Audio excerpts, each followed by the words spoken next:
gata, ki dube ni kin ji biyar 'yan mata, domin ni ke kadai zan buga wa gangata.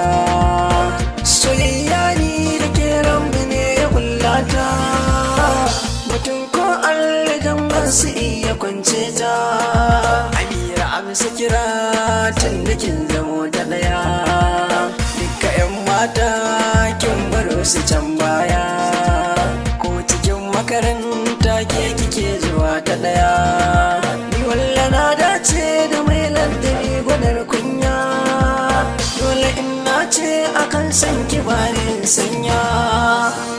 Amira, Amira, Amira, Amira, Amira, Amira, Amira. Idanuwa na ba su hangin kyan wata sai naki, a kara aina ya zamanto ɗaya ne da naki. Yawu yawu wuri salis kan na samu aurenki, komai kike so idan na ni Amira zan baki. Karatun ki zan karanta sai ki ban in yi bita, kin jigin biyata. Ya sani na Amira na yi fara da halinki, kin yarda ni so baki kwaɗayin kuɗi bare mulki. Ni kuma ne ɗan mara aso ba gudu bare birki, koda da kyara da hantara za na jura duk raki. Lokun na rabauta samun mira na yi gata.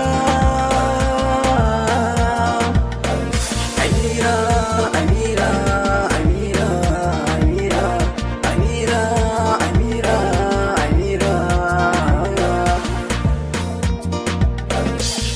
Ya masoyiyata, hasken idaniyata, salis kan na ɗau lamba ɗaya a san kina yi rata.